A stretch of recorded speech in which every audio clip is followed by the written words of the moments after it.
Good morning or afternoon, wherever you are. It's Matt Coleman, one of the co-founders of Magnify World. We champion leaders in the innovative space of augmented reality and virtual reality.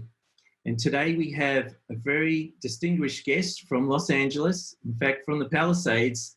We found out that our shutters are the same in the same area for some reason. But anyway, we'll talk about that another time. But Jason Yim, he's the CEO and founder of Trigger. And they are a mixed reality agency, been in the US for 15 years. And in fact, one of the points I wanted to ask you about, it says on your website that you've done 175,000 hours of development. So we want to talk about some highlights in the next 30 minutes, Jason, around that. So welcome and looking forward to the chat today. Yeah, thanks for having me, Matt. We actually I think we're just breaking 200,000 now. So we haven't updated the site yet, but it's a good timing. Wow, that's an achievement that is worth talking about. So that's over the last 10 years. A lot of the projects you've been doing are focused on the entertainment business. Hence, you're in, the Hollywood, Californian market. You've had a lot to do with film and television, but you've also done some interesting projects in sports and in the entertainment business.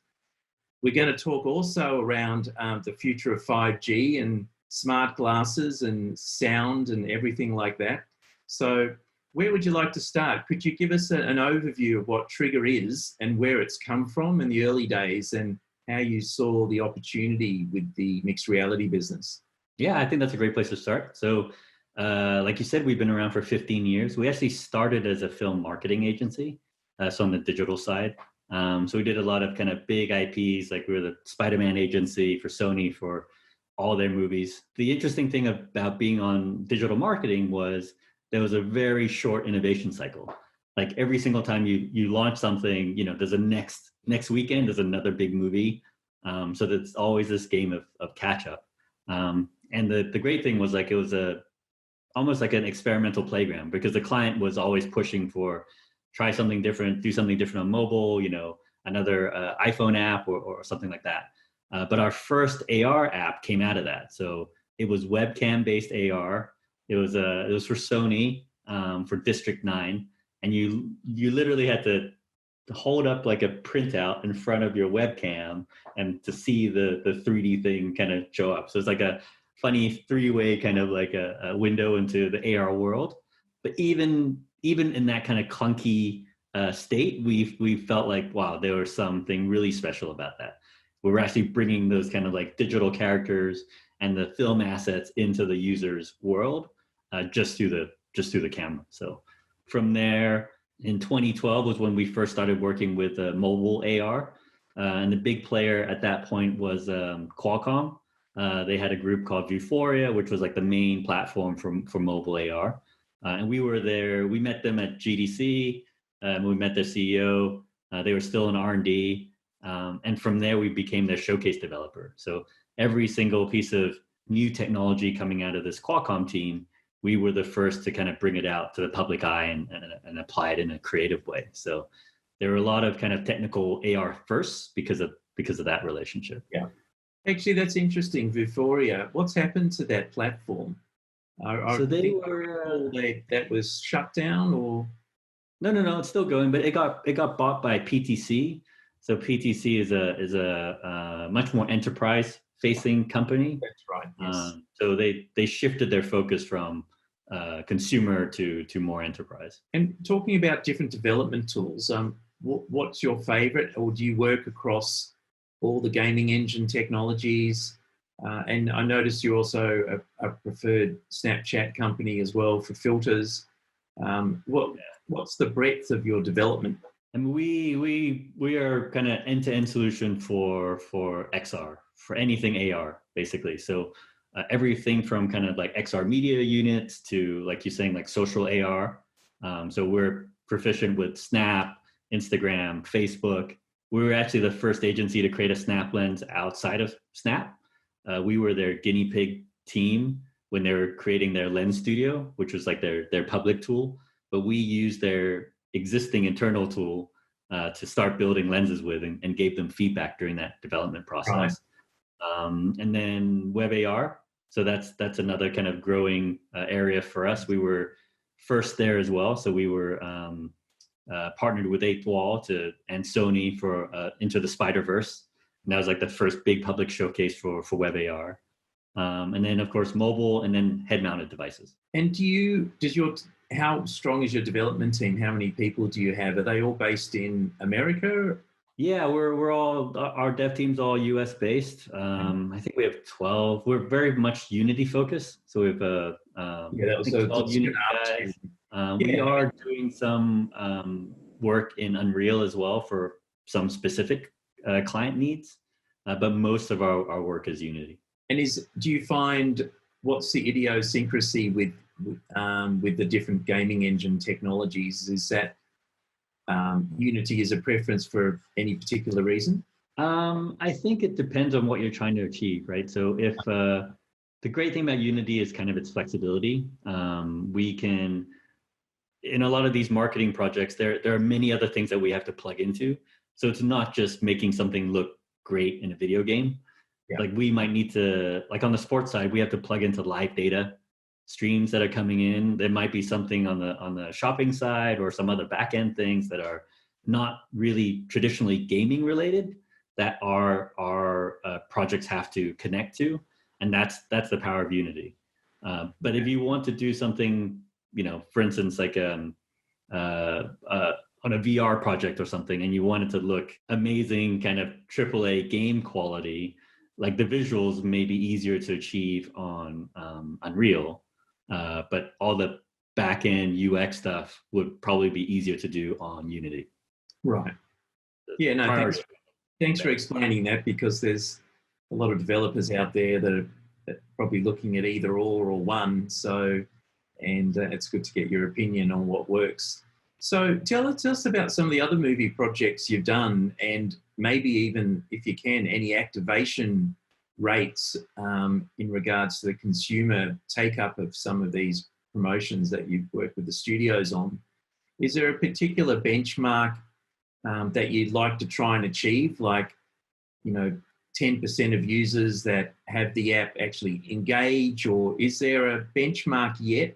I mean, Pokemon was the big benchmark, of course, but how do you analyze the results that you achieve out of the gamification or it may not be just gamification, it could be education? I mean, the great thing, and then again, this kind of ties into Unity too, is just like how much we can build in terms of tracking. So for us, like there's, we have kind of 4 areas of focus, right? We focus on innovation. We focus on providing strategic leadership for our clients. We focus on actually XR content creation, which is very different from just taking marketing material and making a nice layout out of it. We can actually build stuff from scratch.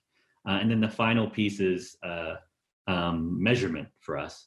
And that's all kind of planned from the very beginning to, we make sure we know what the client KPIs are at the very beginning, and then we deliver to that at the end. But just last year on the entertainment side, we did the AR for Star Wars, for Spider-Man, and for Toy Story 4.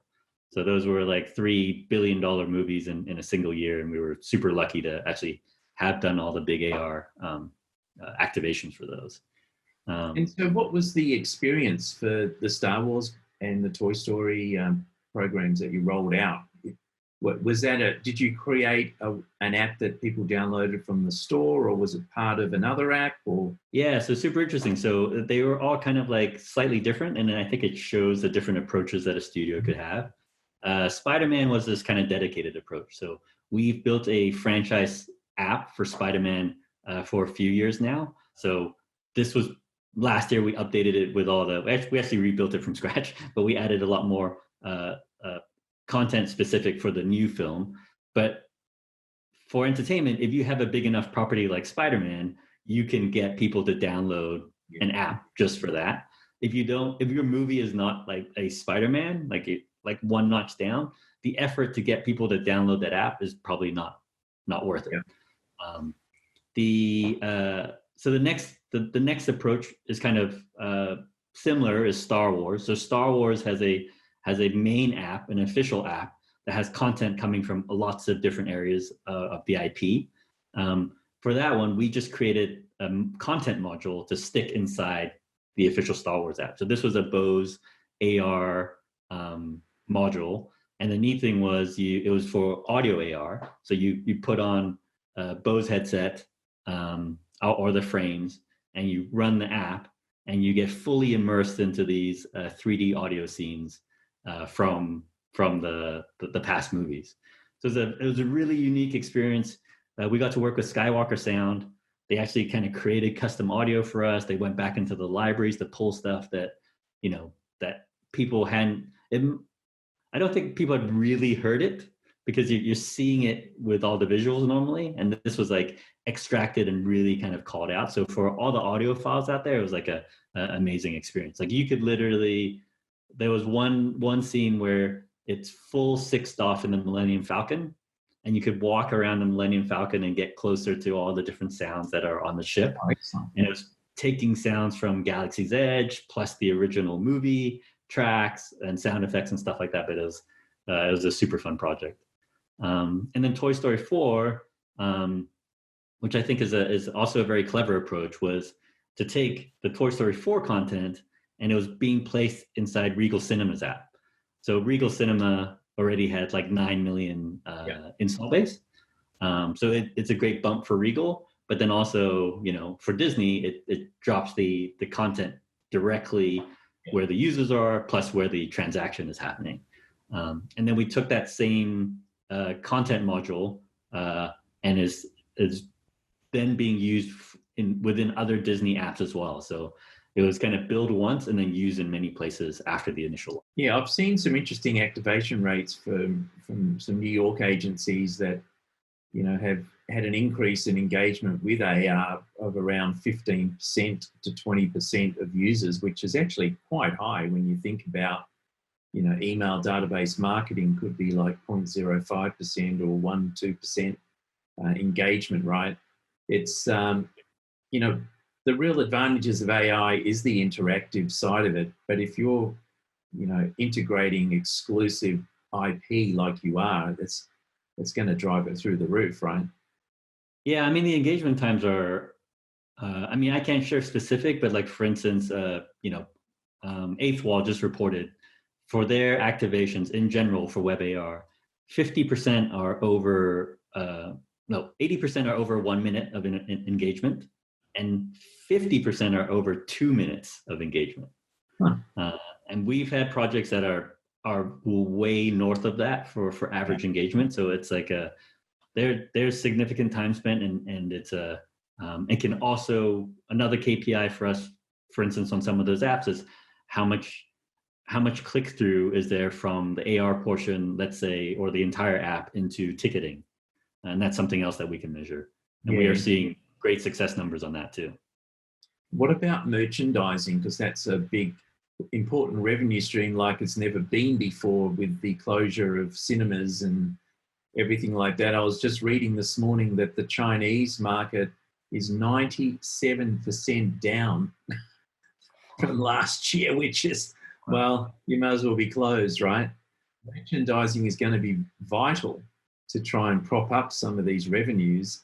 And obviously the OTT and streaming platforms, as we say, have never seen growth like it before. And Disney obviously is struggling because they've got probably half their revenues from the Disney worlds versus, Disney Plus.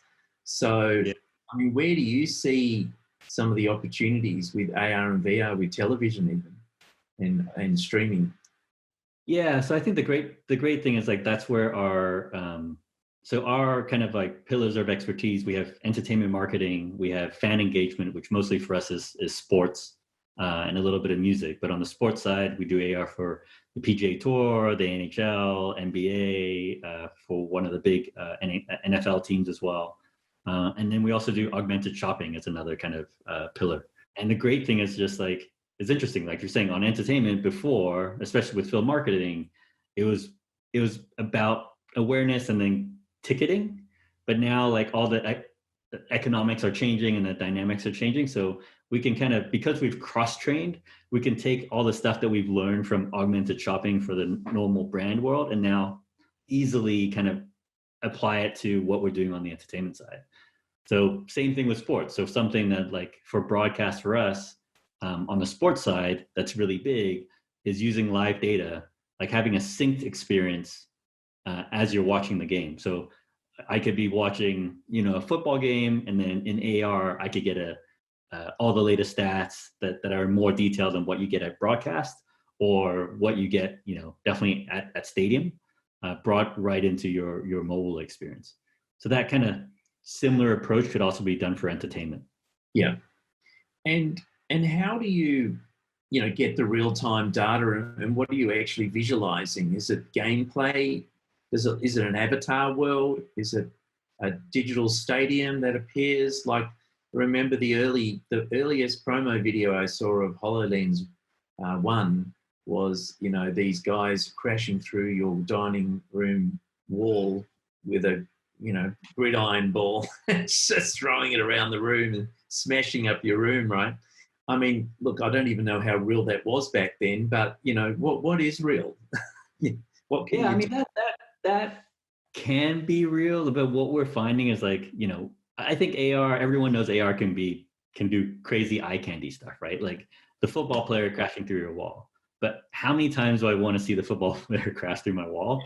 Like it's, one time it's cool, second time you've already seen it already. So what we're really pushing for is utility. And the stats that we get are, and it could be slightly different. So for NHL, the project was, it was the first time there was live stats from the ice. So the players had positional chips on their uniforms, and the puck had a chip in it that you could track the puck on the ice. And that had never been seen before. Like no one knew how fast their guys were going, or how fast the shot was at any time. So that was like, and we presented that as a 1-to-1 AR recreation on your tabletop. So you could tap on any player, see their average speed, see their current speed, all that kind of stuff. With the NFL, it's more of taking. There are some data feeds that are normally coming out of an NFL game already that is being shared with like broadcasters like ESPN and stuff like that. But it's usually in much more detail than what you actually get to see on screen. So we can pull that data and then kind of represent it in AR. So if you are at the stadium, normally at a football game, you don't get a lot of the broadcast information that you would get at home. So using AR, we can actually overlay that over the field. So a lot more stats, a lot more of the like play-by-play announcements that you might not actually get at the stadium. For the PGA, we again, this is kind of tournament based, but we have a product that's soft launched earlier this year and waiting for the new tournaments to happen again.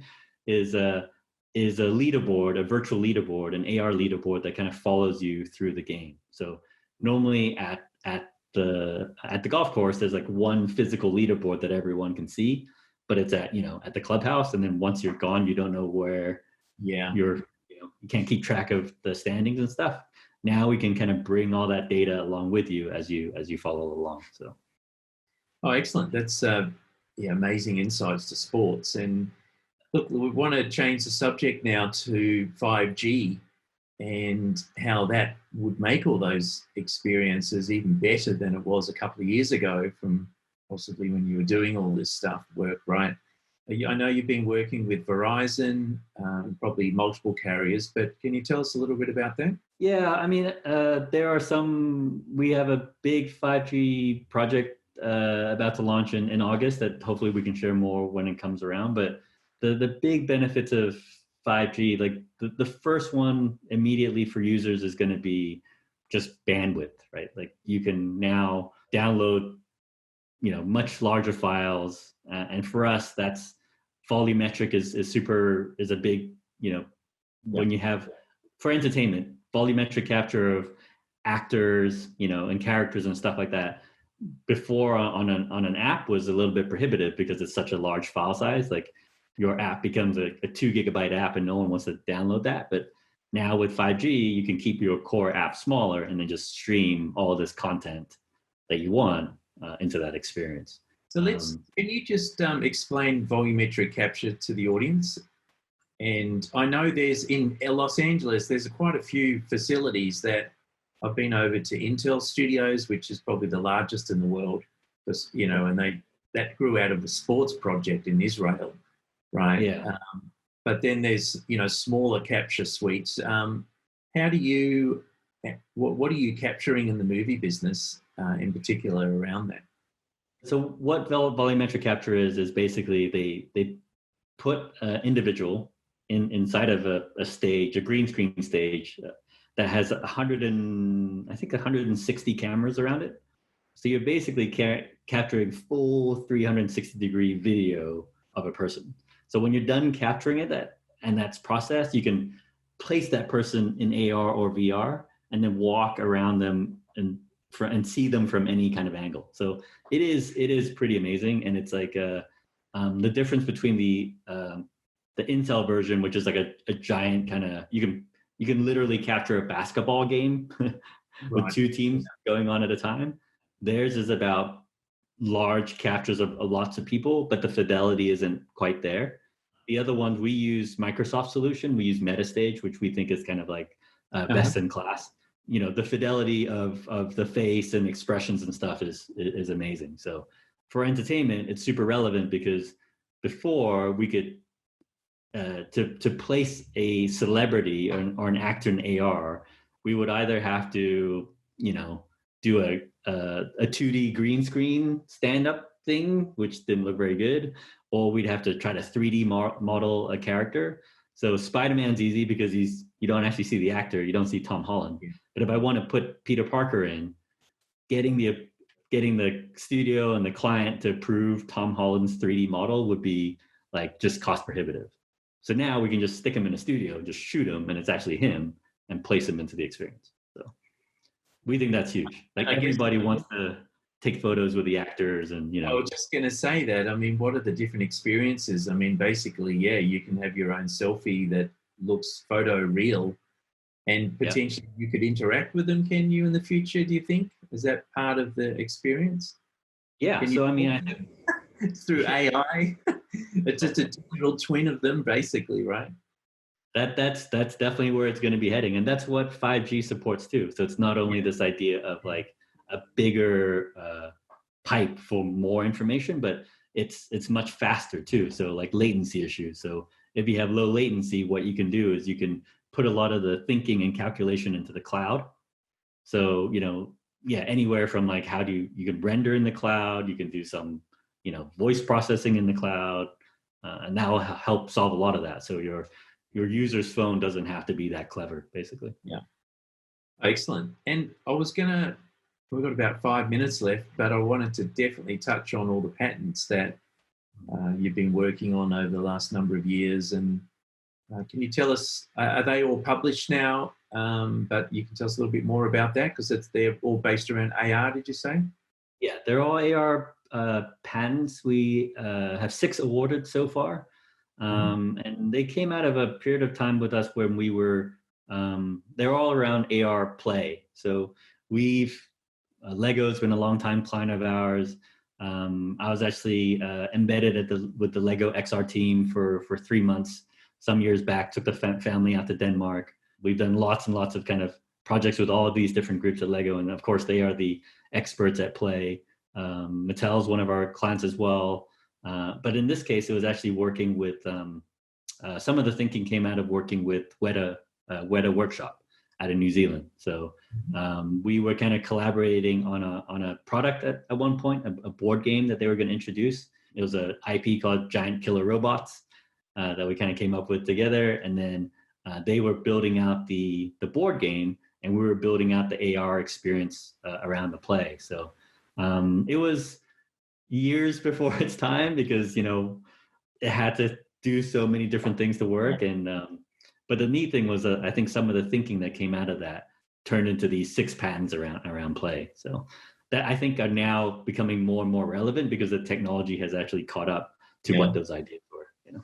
And Jason, so is that the patents more based around multiplayer functionality or delivering computer vision, triggering different things, or anything specific? I mean, there's a couple that are fun that I could bring up. One is like using AR as a kind of as a control mechanism. So if you think about like an RC toy, like I have a car, or let's say a remote control tank, like right now I have a controller and I'm just looking at the tank. Like with AR, we could look at eventually through your glasses, but you just look at the tank and you can actually just trace where you want it to go, or just tap where you want it to go in 3D space. And then that tank could go there. So using that kind of like taking that spatial understanding and then apply it to the physical thing. That was one. Better than the Monopoly board where you have to pick it up and move it, right? Yes, exactly. And then we had another one was like just scanning your whole room and your whole space, and then using that information and then turning it into a game world.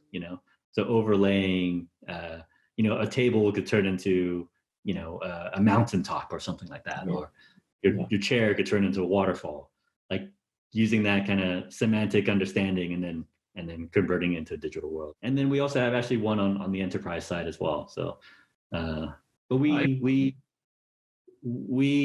tech IP, especially because we are on so many innovation projects, is like something that we're constantly trying to build. There's like the patent side of it for us, but then there's also just the core modules that we use on a day-to-day basis for all our clients, like building those up as robust as possible and kind of continually improving them and applying them to new projects. So that's key. The last thing I want to talk about is the future here, and particularly around smart glasses. We were talking about spatial audio, particularly with Apple and their new smart glasses that are coming out. And there's all sorts out on the market right now, but where the quality is now, I mean, where do you see this going as a consumer product or even enterprise in the next 5 years? Yeah, I mean, 5 years is a long time in this world, so I think which is cool. But I mean, there's a couple of things. I think that like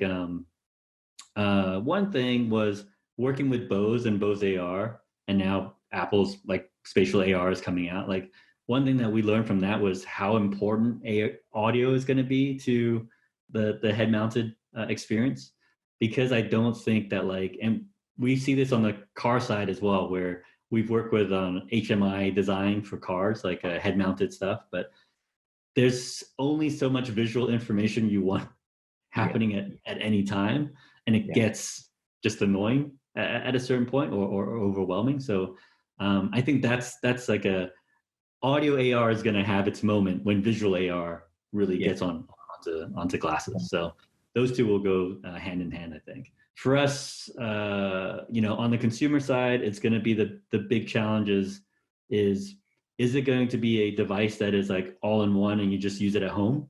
It just sits in your living room, in which case it's like, it's very useful in one room, which is a very different challenge to these glasses that you wear all the time, in which case you need it to be very useful at all times. And that's a big kind of content challenge, I think, Yeah. So. Yeah, I think, I hope that is going to be an interesting future for all of us, where we don't need our phones anymore, right? So whether it's interacting with a watch, I mean, I can't fathom wearing a watch still, to be honest. So I know I probably should, being in the innovation space with the digital watch, but I just can't get used to it. My iPhone is, is what I'm happy with anyway. It's what you're happy with, I guess, at the end of the day. But I think like it's going to be a combination of so many different behaviors, because we are learning with the voice assistants and stuff how to use our voice to control things, and that's going to be a big part of being on glasses. I don't know if you've tried the HoloLens 2 yet, but like the finger tracking and kind of typing in midair and moving objects is it's really impressive. It's like I feel like it's really getting there. But it's going to be. We actually talked to Magic Leap about this. Like, if there's not a standard in every single app, on an iPhone, you swipe and you tap. Every app uses the same few things. Once you get to like head mounted, and there's like audio, or you can use your hands, or you can use eye tracking, and every app uses that system in a different way. It's going to take a long time to get the users to understand what is the right way to interact, and that's a big challenge, I think. And look, I know we're drawing to an end, but I did want you to, a couple of last thoughts, because I think this will be right up your alley. Live virtual concerts. I'm sure living in LA, the home of Live Nation and everybody else here, have you looked into, live environments now? Yes, definitely. I mean, we were actually on a big Coachella project right before AR project for Coachella right before it got moved. So that was more using AR for utilitarian purposes. But I think, music's interesting. It's going to be this balance of like there's the whole Zoom performance thing was interesting for a while, but I think people want their art. They want to see their artists in a big way, Yeah. They want to see them like really performing on stage and something exciting. And I think the stagecraft tech that's coming from, from film, that's going to start blending into the music side.